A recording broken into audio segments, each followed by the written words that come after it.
update on when the vote on the War Powers Resolution for Venezuela could come up? No, I would say it's likely not next week, because I think next week we'll probably have votes on the 3 tariff bills, the Liberation Day, Brazil, Canada.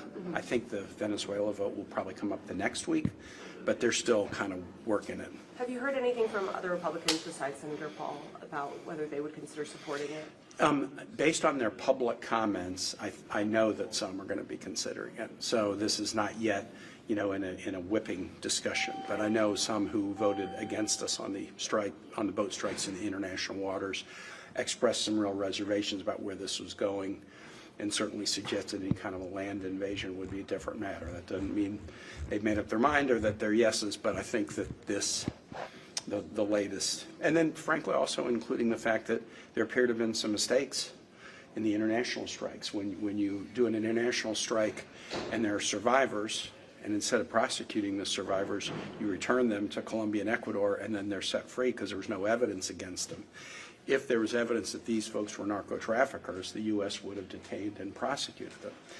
The fact that they didn't either means A, there was no evidence, or B, they were worried about could they assert a legal rationale in court for the actions that they had taken. And I think that is a fact that's not lost on my colleagues, and so that even though this is a Venezuela issue, not the international strike, I think that even the facts coming out about the international strikes might cause folks to look at this whole set of military action in the Americas in a different way. Is there any point you think you would bring up the international strike bill again when you could bring up that? So Adam is the lead on that, and he and I have talked about that one, and that's going to be sort of up to him. We did agree that, the next strike, if it was just the same as the past one, we're not going to renew it with every strike.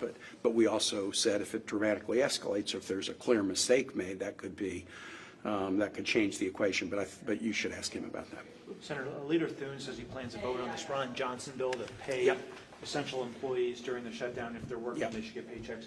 How do you think you might vote on that? I don't like the bill because it gives the president the ability to decide who's essential and who's not. And what we see is he is using this in a political and punitive way. We're going to cancel Democratic programs. We're going to send troops to Democratic cities. He would use this discretionary power to punish some and reward others. And so that's why you'll see a Democratic counterproposal that is an even-handed approach to paying federal employees who are affected by the shutdown.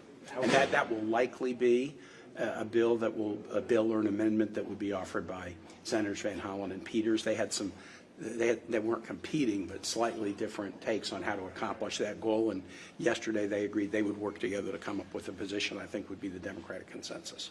Okay, thanks guys.